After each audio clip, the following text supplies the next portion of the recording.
여러분 안녕하십니까. 세상과 교회의 다양한 이슈를 다루는 시간 레디온 진행을 맡은 이용렬입니다. 인사드리겠습니다. 최근 들어 의미 있는 세계적인 기독교 행사들이 한국에서 많이 열리고 있지요. 이런 기회들을 통해서 한국 교회에 다시 부흥이 찾아오기를 기대하게 됩니다. 오늘 한국 교회의 현주소에 대해 알아보는 기독교는 지금에서는요. 9월에 한국에서 열리는 제4차 로잔 대회 소식을 전해드리도록 하겠습니다. 또 아직도 세계 곳곳에는 모국어로 성경을 읽을 수 없는 민족들이 많다고 합니다. 그렇다면 지금 우리가 편히 성경을 읽을 수 있도록 한국어로 성경을 번역해 준 분은 누구일까? 궁금해지는데요. 오늘 온전한 인터뷰에서는요, 우리나라에서 처음으로 한국어 구약 성경을 번역하신 피터스 목사님에 대해서 알아보는 시간을 갖도록 하겠습니다. 자, 그럼 먼저 한 주간의 교계 뉴스를 정리해 드리도록 하죠. 뉴스 이슈 국민일보의 최기영 기자가 자리했습니다. 어서 오세요. 네, 반갑습니다. 국민일보 최기영입니다. 네, 오늘 전해주실 소식은요. 네, 영국을 비롯해서 많은 유럽 교회들이 성도 수가 급감하게 되면서 교회가 문을 닫고 그 자리에 클럽이나 주점 같은 유흥시설, 호텔이나 에어비앤비 같은 숙박시설이 뒤바뀌었다. 이런 네네. 소식들 이제 라디오를 통해서 전해드렸었는데 네, 많이 들었죠. 이런 시대에 나이트클럽이 선교센터로 탈바꿈했다라는 소식이 하나 전해졌습니다. 불가리아에서 전해진 소식인데 사실 불가리아는 유럽 나라 중에서도 개신교인 비율이 2%가 채 되지 않는 복음의 불모지 같은 나라거든요. 오늘의 첫 소식으로 준비했습니다. 네네. 이게 그동안 교회가 술집이 되고 클럽이 됐다는 소식들 들을 때마다 가슴이 한편이 좀 이렇게 답답해지곤 했었거든요. 그렇죠. 네, 반가운 소식입니다. 다른 것도 아니고 대학가 한복판에 있던 나이트클럽이 선교센터로 바뀐다는 얘기예요. 그렇습니다. 네네. 불가리아의 수도 소피아 지역에서 벌어지고 있는 일인데요. 네. 이 지역에서 유명 가수들이 락 콘서트를 여는 아주 잘 알려진 클럽이라고 해요. 이 대학생들을 비롯해서 3만여 명의 젊은 세대들이 거주하는 소위 핫플레이스, 우리나라로 치면 홍대 같은 곳. 네네. 이런 일이 벌어지고 있는 겁니다. 네네. 사실 소피아 대학교는요, 1995년부터 한국어 학과가 있을 정도로 한국 문화에 관심이 많은 청년들이 많은 곳이기도 하다 그래요. 네네. 이제 불가리아에서도 K-팝, K-드라마가 아직도 한류 열풍을 불어일으키고 있는데 네. K-선교가 또 이 분위기를 이어갈 수 있을지 기대를 모으고 있습니다. 네네. 젊은이들이 많이 모인 곳이라고 하니까 기대가 더 크거든요. 네. 그런데 그곳에서 누가 이런 사역을 이렇게 진행하게 됐습니까? 사역의 주인공은 김하엘, 원종숙 선교사 부부입니다. 네. 이 두 분이 2001년도 12월에 불가리아 소피아 지역에 가서 사역을 시작했고요. 지금까지 교회 5곳을 개척해 주셨다고 해요. 그 중에 한 곳이 이제 성도 수가 늘어나면서 조금 더 커다란 예배 처소가 필요해서 공간을 찾고 있었는데 네. 그때 때마침 이 코로나 팬데믹 때 문을 닫았던 나이트클럽 한 곳을 발견하게 된 겁니다. 이 김하혜 선교사님이 최근에 한국을 방한하셨거든요. 제가 직접 만나서 말씀을 좀 나눠봤는데 네. 현재 진행하고 있는 증축 공사를 좀 마무리하고 나면 6월 초에 입당 예배를 드릴 예정이라고 합니다. 앞으로 주일에는 예배를 드릴 수 있는 공간으로, 그리고 또 평일에는 K-문화센터라는 이름으로 태권도라든지 한국어, 또 K-팝 같은 문화 강좌를 열면서 선교의 요충지로 만들어갈 계획이라고 합니다. 네, 그거 듣기만 해도 신이 납니다. 네. 요즘 유럽 교회들이 이슬람 모스크나 술집 등으로 이렇게 바뀌고 있다는 소식만 들려왔었는데 이렇게 클럽에서 교회가 세워진다고 하니까 정말 반가운 소식이 아닐 수 없습니다. 네. 거기에 또 한류가 큰 도움이 된다니까 더욱더 기대가 되고요. 이런 변화들이 곳곳에서 일어났으면 하는 바람입니다. 네, 다음 소식 듣겠습니다. 네, 첫 번째 소식으로 불가리아 청년 세대를 위한 문화 선교 소식 전해드렸는데 네. 이번에는 한국 교회 청년들이 도심 곳곳에서 온기를 전하고 있다는 소식 전해드리려고 합니다. 네. 일명 가보다 프로젝트라는 이름의 사역입니다. 가보다 프로젝트. 이건 느낌이 좀 오긴 옵니다. 일단 어디 가본다는 뜻이 이렇게 담긴 건 확실해 보이는데. 그렇죠. 네. 서울 강남 동산교회 청년들의 이야기고요. 네. 이 교회 청년들은 매달 마지막 주 주일이 되면 지역사회로 흩어져서 도움이 필요한 이웃들한테 관심과 사랑을 실천하고 있었습니다. 네네. 이름 그대로 도움이 필요한 곳에 가본다라는 취지가 담겨져 있고요. 저희 취재진이 직접 그 현장을 동행해 봤어요. 그 교회에서 약 5분쯤 떨어진 빌라촌이 하나 있는데 그 빌라촌에 거주하고 계신 80대 어르신을 한번 찾아뵀습니다. 네. 그 어르신이 아주 익숙한 듯이 청년들을 방 안으로 이렇게 초대를 하고 두런두런 앉아서 말씀을 나누는데 최근 이제 한 달에 한 번씩 찾아뵈니까 한 달 동안 있었던 뭐 사우나 가서 시원하게 목욕했다는 소식, 그리고 시계가 고장 났었는데 고쳐서 기분이 좋아졌다는 소식, 이런 이야기들을 일상적으로 나누는데 정말 행복해 보이시더라고요. 네네. 그 어르신한테 이제 소감을 좀 여쭈었는데 청년들이 참 친손자, 친손녀 같아서, 그리고 젊은 기운을 늘 받을 수 있어서 한 달에 한 번 이 시간을 너무 간절하게 기다리고 있다 말씀 전해주시더라고요. 아유, 듣기만 해도 따뜻한 소식인데 이름이 가보다 프로젝트니까 곳곳을 다녔을 텐데 뭐 또 어떤 곳을 가보고 있었던가요? 네, 사실 이 사역을 시작한 게 네. 2022년에 코로나 팬데믹 때 너무 많이 위축돼 있었던 분위기를 좀 전환해보고자 청년들이 자발적으로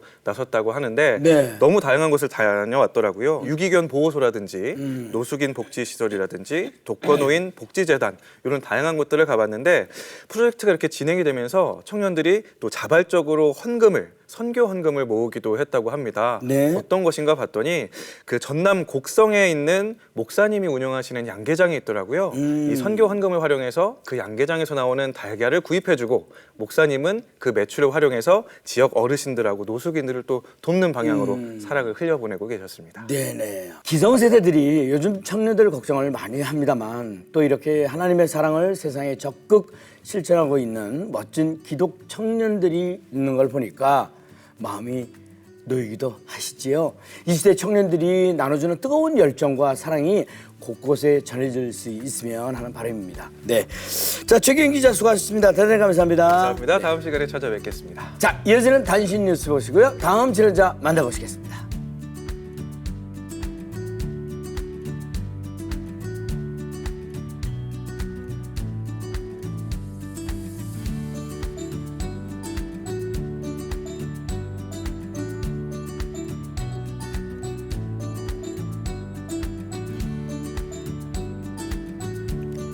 자, 이번 시간은 기독교는 지금 시간입니다. 한국 교회가 지금 어디로 가고 있는지, 또 우리는 앞으로 무엇을 준비해야 하는지 알아보는 시간인데요. 2024년 9월 송도에서 열리는 제4차 로잔 대회 준비 과정을 알아보는 그런 시간으로 꾸며보고자 합니다. 오늘은 그 첫 시간으로 한국 로잔위원회 총무이신 서울신학대학교의 최형근 교수님을 초대해서 로잔 대회에 대한 올바른 이해와 함께 그 중요성에 대해서 알아보도록 하겠습니다. 안녕하세요, 교수님. 반갑습니다. 안녕하세요. 반갑습니다. 네, 자기 PR하는 시간입니다. 자기소개 충분히. 네. 예. 서울신학대학교에서 선교학을 가르치고 한국로잔위원회 총무를 역임하고 있습니다. 제4차 로잔대회 국제준비위원회 부위원장을 맡고 있습니다. 만나서 반갑습니다. 네, 반갑습니다. 감사합니다. 이미 저희 레디온에서는요, 몇 차례 2024년 4차 로잔대회에서 이렇게 소개를 해드렸기 때문에 이제 로잔대회에서 여러분들이 조금은 익숙하실 듯한데 아직도 조금은 모르시는 분들을 위해서 로잔대회 소개하고 그 중요성에 대해서 말씀 좀 부탁합니다. 여러분들이 많이 들으셨을 줄로 압니다마는 네. 로잔 대회의 그 명칭은 1974년도 제1차 로잔 대회가 네. 스위스 로잔에서 열렸기 때문에 네네. 그 명칭을 그대로 따라서 로잔 대회 혹은 로잔 운동이라고 하는 이름으로 불리고 있습니다. 네. 여러분들이 잘 아시는 미국의 저명한 복음 전도자인 빌리 그레함 목사님과 영국의 신학자이자 목회자인 존 스타트 목사님이 1960년대 그 어려운 시절을 지나면서 네. 세속화와 인간화, 이 세상이 하나님의 말씀과 멀어지게 되고 네. 또 너무 지나치게 세속적으로 나가는 것에 대해서 염려를 해서 복음을 전달하고 또 복음의 본질을 발견하고자 하는 의도를 가지고 1974년도에 전 세계 복음주의자들을 스위스 로잔에 초청해서 연 대회가 로잔 대회입니다. 네. 로잔 1차 대회에서 로잔 언약이 나왔는데 네. 15개 항으로 된 로잔 언약에 성경의 권위, 하나님의 목적, 예수 그리스도의 유일성과 보편성, 복음 전도의 본질, 네. 그리고 그리스도인의 사회적인 책임 등 15개 항이 나왔습니다. 그 네. 가운데에서 중요한 성경적인 원리와 더불어서 복음을 전하는 것과 복음을 살아내는 것에 균형을 잘 맞췄다고 하는 데서 로잔 운동의 중요성이 있습니다. 이제 한 5개월 정도 남았나요? 예, 네. 6개월이 채 안 남았죠. 예, 준비 과정은 어떻게 이루어지고 있습니까?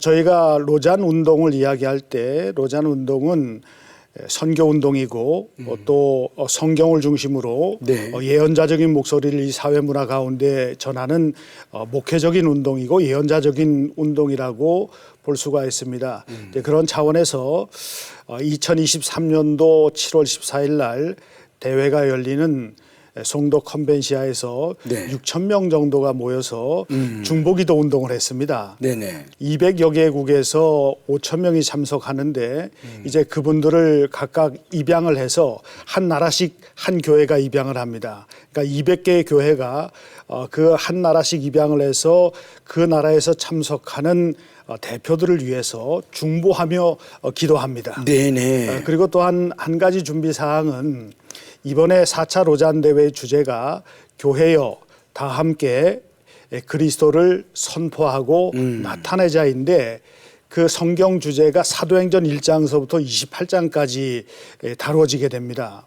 성경 강해가 6번에 걸쳐서 이루어지는데 그것을 준비하기 위해서 한국교회가 전체 함께 사도행전을 읽고 사도행전에서 나타난 하나님의 음성을 듣자라고 하는 그러한 프로젝트를 저희가 진행하고 있습니다. 네네. 특히 목회자들은 사도행전을 읽기 위해서 공동 성경 읽기를 하고 있고 사도행전의 본문을 가지고 1년 동안 공동 설교를 하는 그러한 프로젝트를 지금 진행을 하고 있습니다. 이 대회를 위해서는 한국은 진즉에 그 준비위원회가 결성이 되어 있었던 거죠? 2022년도 10월에 결성을 했습니다. 그리고 이 대회를 한국에서 열기로 결정한 것은 2019년도 제주도에서 마이클 오 목사님과 네. 이재훈 목사님, 유기성 목사님, 한철호 선교사님 저와 함께 모였을 때 저희가 사실은 유럽에서 열었고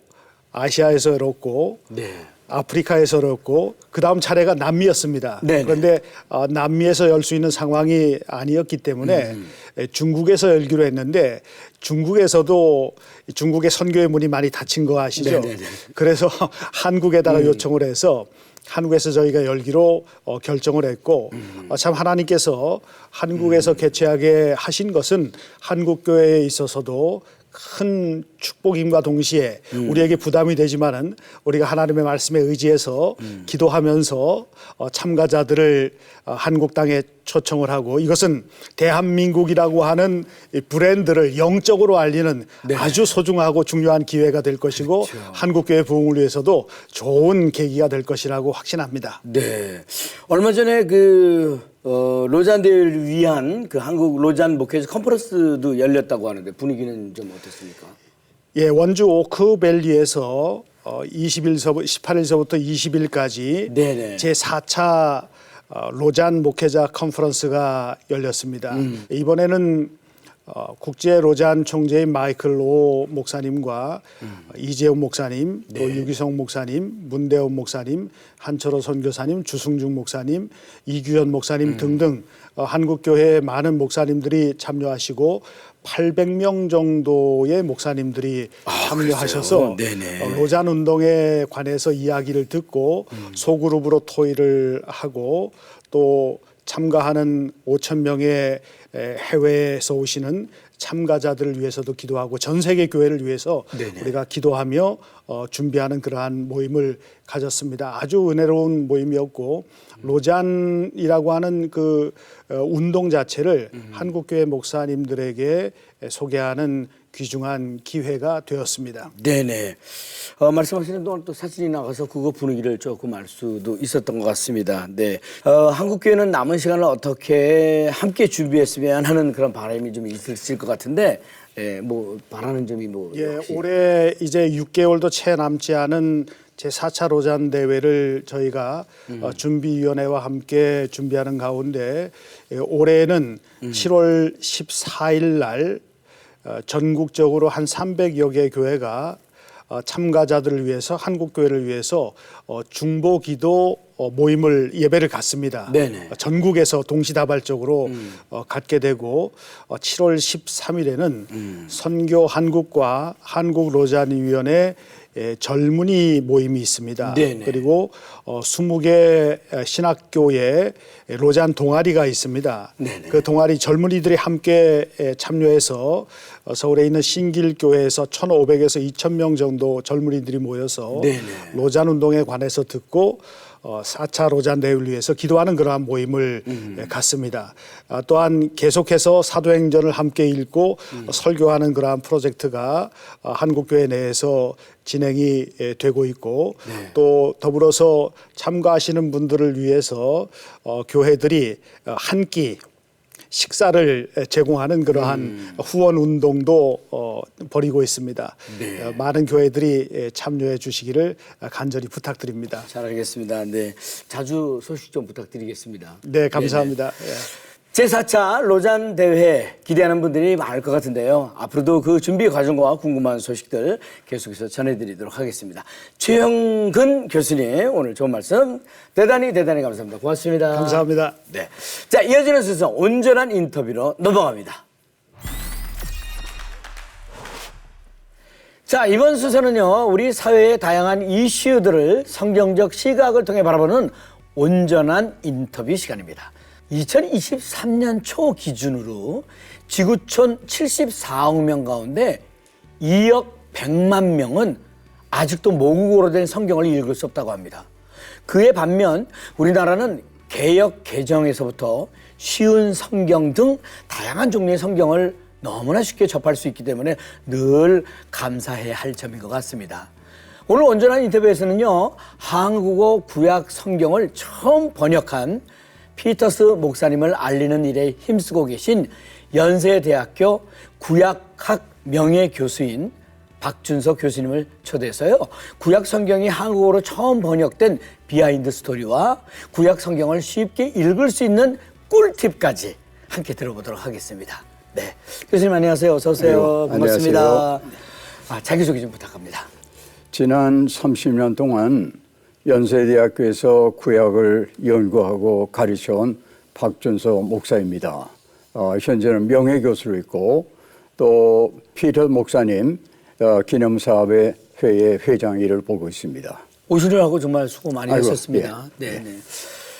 전 세계적인 베스트셀러는 단연코 이제 뭐 성경이라고 하는데 얼마나 많은 언어로 번역이 되어 있는지 궁금하네요. 말씀하신 대로 성경은 인류가 낳은 책 중에서는 가장 많은 언어로 번역된 것이 성경입니다. 네네. 현재 신구약 전체가 번역된 언어의 수는 730개 언어입니다. 네. 그 다음에 전체는 번역 안 됐지만 신약이 전체에 번역됐든지 또는 부분적으로 번역된 언어의 수는 2,900개에 달하는 언어가 됩니다. 네네. 엄청난 언어죠. 네, 그러네요. 합하면은 3,630개 언어가 되겠습니다. 네네. 그래서 지구상의 인구 가운데 네. 98%는 자기들의 언어로 성경을 읽을 수 있습니다. 네네. 그러나 아직은 2%가 남아 있고 네. 한 가지 고마운 거는 매년 50개의 새로운 언어로 성경이 번역되고 있습니다. 네네. 그 2% 아직 번역 안 된 분들을 위해서. 예. 그렇군요. 네네.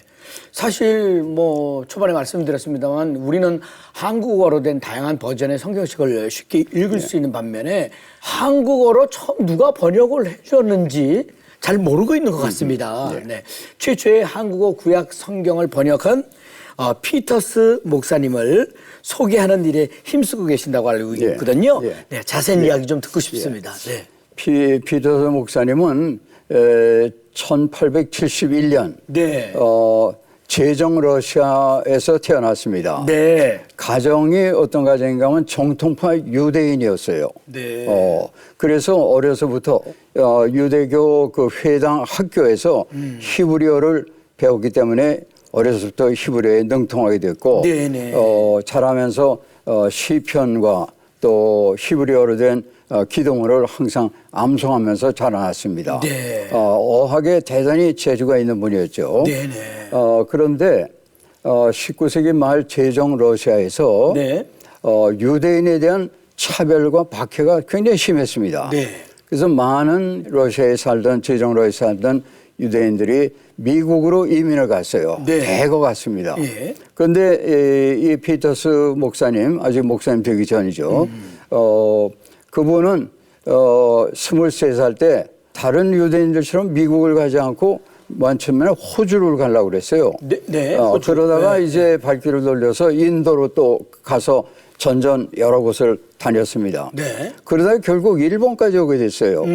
나가사키에서 하나님의 섭리로 선교사, 미국 선교사를 만나게 됐습니다. 네네. 그 선교사의 전도를 받고 크리스찬이 되기로 결심을 하고 세례를 받고 크리스찬이 됐습니다. 아, 예. 그러니까 정통파 유대인이 크리스찬 된다는 것은 굉장히 드문 일인데. 네네. 그 다음에 이제 이분이 권서라는 직책으로 한국으로 오게 됐어요. 네. 권서라는 것은 이제 개나리 보찜 성경 지고 다니면서 파는 사람들입니다. 아하, 네네. 그때가 1895년이었습니다. 네. 그래서 이분이 한국에 와서 전국을 다니면서 성경을 이제 파는데 네. 그때 성경은 존 로스 목사님 보니까 신약 성경이었어요. 쪽복음 같은 거. 네네. 2년이 지난 다음에는 워낙 어학에 출중했기 때문에 한국어를 완전히 습득을 했습니다. 2년 만에요. 2년 만에. 그래서 이제 그 당시까지는 구약이 한국어로 번역된 일이 없었어요. 네. 그래서 하나님이 왜 나를 이 땅에 보내주셨는 것을 깨달았습니다. 그래서 자기가 항상 애송하던 시편을 한국어로 번역하기 시작했습니다. 그래서 1898년에 네네. 나온 책이 한국어로 번역된 최초의 시편 자료라는 것입니다. 네네. 그런데 2년 동안 한국어를 배워서 번역을 했었는데 시편 23편을 예를 들어서 보면은 여호와는 나의 목자 되시니 내게 부족함이 없으리로다. 현재 읽는 거 또 거의 같아요. 네. 굉장히 재주 있는 분이죠. 그런데 이 시편을 번역하면서 동시에 번역한 시편을 가지고 찬송과 가사를 지었습니다. 왜냐하면 원래 유대인 전통은 시편을 읽는 책이 아니라 노래로 불렀습니다. 그래서 17편의 찬송가를 또 지었습니다. 네. 그것이 이제 예를 들면 75편 주여 우리 무리를, 그다음에 383장 눈을 들어 산을 보니, 이 찬송가는 가사가 피터스 목사님이 작사하신 겁니다. 네. 그래서 이분이 이제 시편 자료를 출간한 후에 네. 그 후에 미국 가서 이제 신학 공부하고 와서 구약을 번역하는데 참여했고, 그 다음에 중요한 거는 현재 한국 교회가 공인 성경으로 사용하는 개역 성경을 완성해 주신 분입니다. 아, 네. 그래서 최초로 구약을 번역한 분도 피터 목사님이고, 네. 현재 우리가 사용하는 구약 성경을 완성해 주신 분도 피터 목사님입니다. 네. 감사한 일이 아닐 수가 없죠. 그 구약 성경 번역한 거에 정말 많은 의미가 담겨져 있을 것 같은데. 물론이죠. 네네. 지금 뭐 네. 말씀 도중입니다만 어떤 점들이 이렇게 많이 있을까요? 우선 시편 자료를 보시면은 최초의 구약 성경인데 원래 한문하고 한글은 띄어쓰기가 없었어요. 원래는. 네네. 근데 이 시편 자료를 출간하기 2년 전에 띄어쓰기가 이제 한국에 소개되기 시작합니다. 그런데 어떻게 그걸 알았는지 네. 아주 완전한 띄어쓰기로 아주 유려한 순 한글체로 시편을 번역했습니다. 어느 쪽에서는 정말 천재시군요. 예, 그렇습니다. 네. 네. 그 상당히 그것이 의미가 있습니다. 모든 사람들이 그 당시만 해도 한문을 숭상하는 사람들이 꽤 있었는데 네. 모든 사람들이 성경을 읽어야 되겠다 해서 순 한글로 네. 아주 유려한 지금 읽으면 우리 이제 번역 성경하고 거의 같습니다. 대단하신 분이죠. 네네. 예. 그러니까 현재 한국교회는 그분이 완성해 주신 구약 성경을 그 후에 맞춤법을 고쳤어요. 네. 맞춤법을 고치고 또 하나 고친 거는 이제 고어체 예를 가라사대 예전에 가라사대는 말 안 쓰지 않습니까? 말씀하셨다 이런 식으로 그다음에 혐오감 있는 단어들 예를 들면 문둥병이라든가 나병 이런 정도를 이제 고쳐서 개역 개정이라는 말을 쓰고는 있지만은 전체적으로는 피터 목사님이 완성해 주신 겁니다. 그 피터스 목사님이 가장 존경하는 사람이 세종대왕인가요? 그렇게 되겠네요. 네. 그런데 그 한국교회 저 호칭에 하나님이냐 하느님이냐 이런 네. 호칭 문제도 좀 있었다면서요? 아주 좋은 질문하셨는데 예. 개역구약 성경이 나오기 전까지 네. 한국교회에서 하나님의 호칭을 하나님으로 하느냐 하느님으로 하느냐 네네. 논란이 많았어요. 네네. 그런데 이 개역구약 성경을 완성하면서 피터스 목사님이 하나님으로 확정을 지었습니다. 네네. 그래서 한국 개신교에서는 하나님이 된 겁니다. 바로 이분이 그것도 또 공로입니다. 네. 캐톨릭교에서는 아직 하느님이라고 그러죠. 그래서 그 캐톨릭교와 개신교가 구별되는 아주 하나님 호칭만 금방 구별이 되죠. 네네. 바로 이분이 하나님으로 호칭을 만들어 주셨습니다.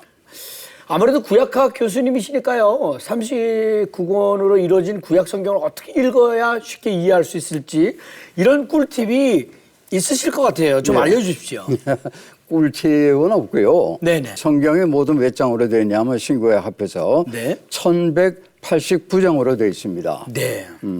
1189장이니까 하루에 3장씩 읽으면은 네. 성경을 1년에 일독을 할 수가 있습니다. 네네. 그래서 읽는 것이 중요하고 읽는다고 다 이해가 되는 건 결코 아닙니다. 네네. 그래서 이제 성경을 읽을 때 도움이 되는 책들이 많이 출간되어 있습니다. 지금. 네네.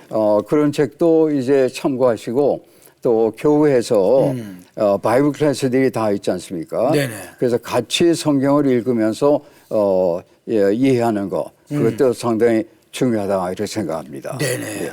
뭐 학생들에게 구약도 공부하고 가르치시고 이제 이러시는데 교수님은 구약 성경을 몇 번이나 읽으셨는지 그거 궁금하고요.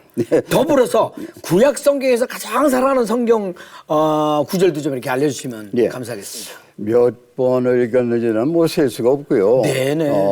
성경 말씀 가운데는 네. 푸른 마르고 꽃은 시드나 우리 하나님의 말씀은 영원히 서리라.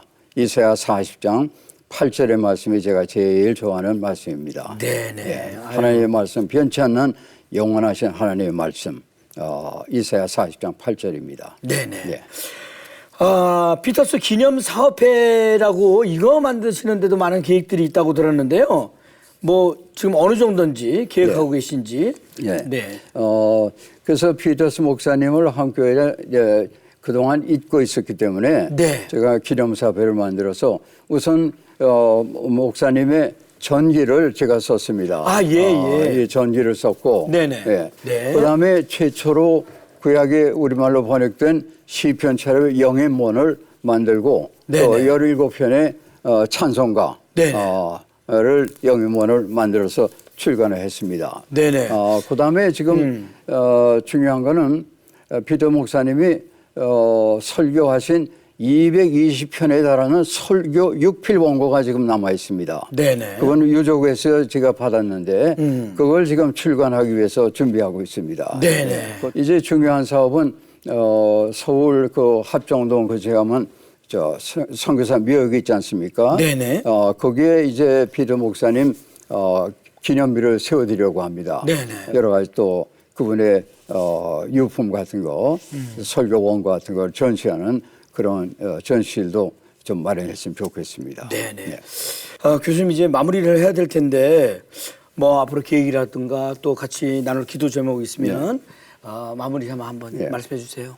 우리들이 감사할 일에 감사하는 것은 크리스천 이전에 우리 인간의 도리입니다. 우리에게 구약 성경을 읽을 수 있게 해주신 피터스 목사님이 한국 교회에 그동안 잊고 있었다 하는 것은 좀 문제가 있습니다. 그래서 우리 피터 목사님 공헌을 우리가 감사하며 또 그분이 번역해 주신 완성해 주신 구약 성경을 읽으면서 한국교회가 성장해 온 것 얼마나 감사한 일입니까? 그래서 우리들이 제일 중요한 것은 피터 목사님처럼 어학에 뛰어난 분을 한국 땅에 보내주신 하나님께 감사하면서 이분이 번역해 주신 성경을 열심히 읽으면서 모두 신앙생활 잘 하시기를 기도합니다. 감사합니다. 네, 아유, 감사합니다.